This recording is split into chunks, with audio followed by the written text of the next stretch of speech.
ETV Uganda World XP representing. Thank you so much for watching. Yona jemusinzira okutulaba. Tusinzidde wano bwayise kula grand era nga tuline new management ya Fresh Kid. Tugenda kubanga twogerako ne manager omupya omukulu ogamba oti atata. Iriso. Amanya nze MC Eddie. Okay. Okuva mu company MC Events. Era nze CEO. Yeah. Kakati management yotandika.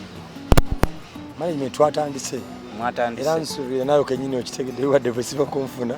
Tulibwa twatandise mu myefu. Okay. Fresh Kid abadde ne management empya. Contract abadde ya myaka 5 buli kimu kibadde kitambula. Ojja otya kubanga ku ndagano gye twalabye tulaba nti abazadde be wasayininze nabo. Kiki kyava ku ki? Waliwo ebintu bye saagala kugendamu. Manyi kibi nnyo okutunira wa neighbor nti afumbye empuuta nga gafumbye ebijanjaalo. Nawe ofumba ekirungi abaana bayaya n'okulyewo naye ogenda wa neighbor. Kati amakulu gali nti the company yange MC Events twasayininze Fresh Kid Uganda. Singa twamusayininze ne bavayo ne bagamba nti abazadde abasayiniza omwana wese bamuzaala. That means that badde muki badde mubbi. Ne mama tata n'aboluganda basayininze bataddeko omukono. Yes, ne Fresh Kid yennyini kati mbanka kasizadde ngamba nti bankwasiza ki omwana kyogambye nti olwo company badde mutwala emabega tewalina endagaano zaabwe sizimanyi. Teri muntu ayinza kutabukana muntu nga tewali nsonga. Kati balina ebizibu byabwe bonga bo ebyabalema okumaliriza ne bana bazadde ba ne Fresh Kid sawoli bisenza kuyingiramu kwanze mfa ku company yange MC Events. Ani yakutuukirira gwe watukirira family oba family yakutuukirira? Family yantuukirira sinze n'abatuukirira. Bamanyi emirimu gyange gye nkola era bannumba ne bagamba twagala okukwasa omwana waffe because we see have the effort. Kati omuntu bagamba obusobozi agenda akuyita n'obukozesa lubantuukira ne bagamba osobola okutuyamba kibayamba ki otulabye omwana waffe gwali naye twagala muntu asobola ki twakuleveddako bagamba mwana ki bwewanga yeggwe ng'olina company ne bajja ne bakuleetera product nga ye Fresh Kid your answer will be yes or no. Antikisinzira interests as a company. Kati fe yafa jita MC Events. When I talk of events, Fresh Kid abalugwamu. So kiri omuntu ayinza okwebuuza abaana bangi abata abayimba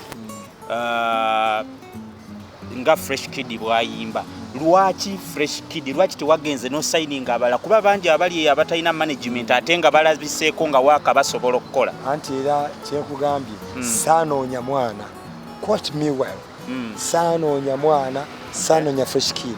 Fresh Kid yandoke yakola ki yakunoonya okuyita mu ki mu family ne bazadde be bannoonya. Kakati waliwo shows ezimu ezaali zakwatibwa management ya Fresh Kid mugenda kikwasaganya mutya? Amazima gennyini kino nga nkyogera sikirimba nakakola shows ziri mukaaga nga nzikola ku mafuta gange kuba nagenzeko eggulu nabaddeko nebbi Fresh Kid gyayimba. Yes nga nze mutwala eggulu nabaddeko aluwa nebbi kayunga nabaddeko ate Freedom City yoshijja sabakwana bali.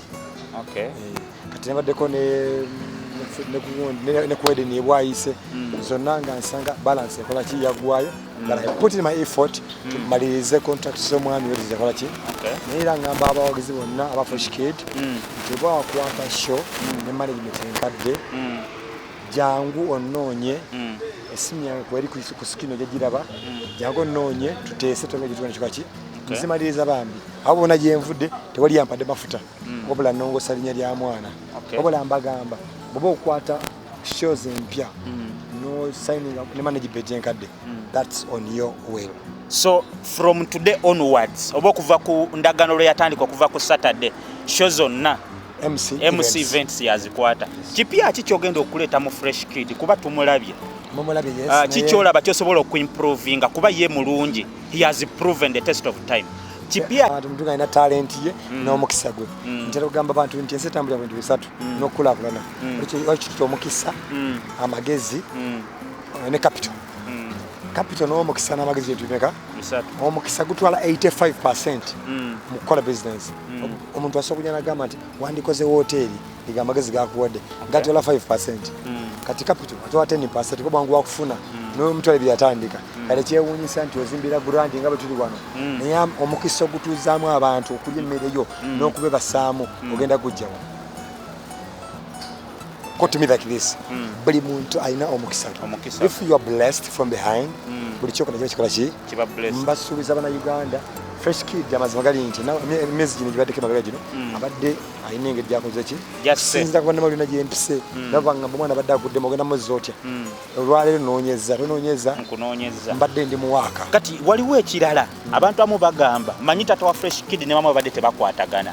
Mbugwe wagenda n'ogulira mama wa Fresh Kid n'obaako kye wateekayo ne tata wa Fresh Kid kwegamba n'obagatta n'obamatiza okuwa omwana n'okola ndowooza olina kye wakola manager Francis kyali tatuukiriza bulungi ne bagamba ono alabika yajja okukola okusinga oli. No. Bagamba kikakubireko bwebba mulina akawala ke muwogereza for instance ku kyalo gwe n'oleeta akatambaala onaayeta engatto oyinaayeta akakeeki oyinaayeta ki oba waaba asinze omuwala apimamu kati nze bwe bajja gye ndi ne baŋŋamba nti twagala okukwasa omwana waffe ne tutulwa nabo ne mpulya ebirowoozo byabwe ne bawulira ebirowoozo byange ne nvawo ne bagamba nze ŋŋenze munankubira please you must come back ebigambo bye bampuliramu byabasikiriza okugamba nti this is a good guy to push for our kid.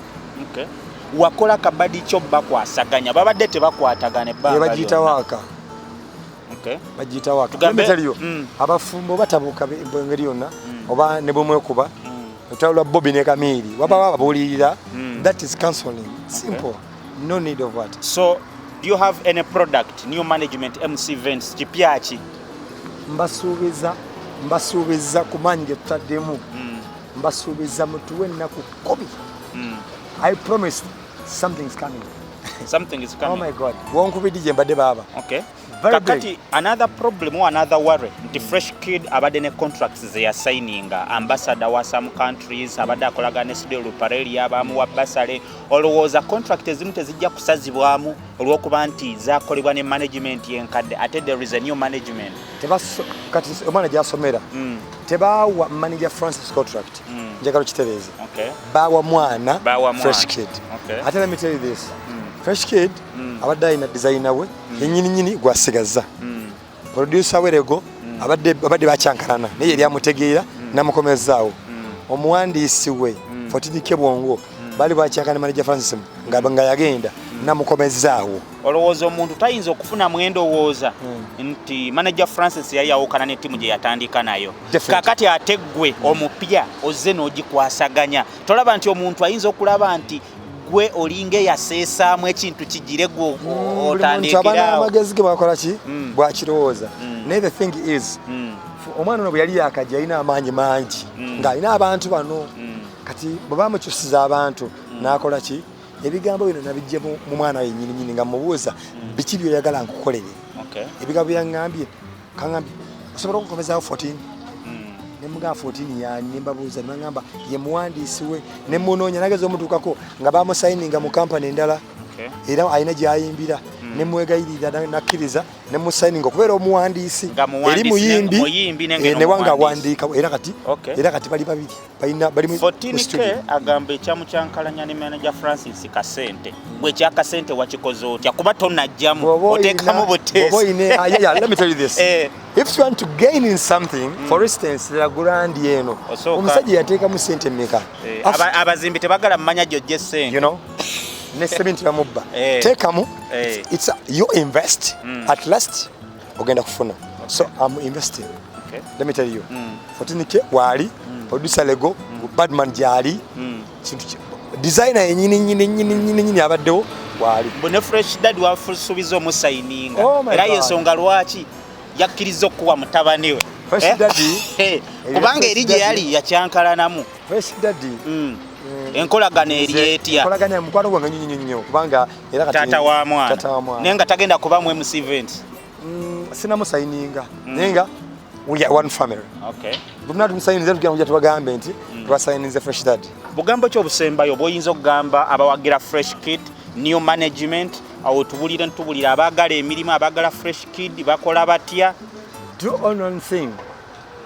Bobo yagala Fresh Kid akuyimbire essemo zange zijja bwammanga nkubira tunyumye bulungi ndi musajja mulungi ndi musajja ategeera bawe namba y'essimu 075 mbawe yachi ya MTN zombi zibawe 075 074 094 kamba wemwe je moja kwera busy. All right, ETV Uganda Ward XP is my name. Tubadde wano ne manager Katende MC Events. MC Delikola center elio. Okay, MC Events. Ne dia lugave. Basaje basingisa pe kunsi, you know. MC Eddie Owakabi, MC Events. All right, yona josinzira okutulaba abatulabanga mu United Arab Emirates, Dubai, Abu Dhabi, Sharjah, Ras Al Khaimah. Thank you so much. Abatulabanga mu United States, thank you so much for watching. Abatulabanga muri Europe, Scandinavian countries, thank you so much for watching. Ward XP is my name. ETV Uganda gwe mukutu. Mbagala nnyo baganda bange. Thank you so much. Omukulu. Tunaddamu ne tusisinka. Bitu ebuwalabu. Let me tell you guys of Abu Dhabi, you know this guy was your driver, you know. Al-Ghazal. Okay. Keep it up, keep it up, keep it up. Abu Dhabi. Of course. Abu Dhabi, Musafa, Yas Marina. I'm my guys, men guys there. Al-Ghazal guys, shop. Intercontinental. Designer wanga aliogo. Kavuma, Sula, Uma Chindye. Okay. Is my designer. All right, we are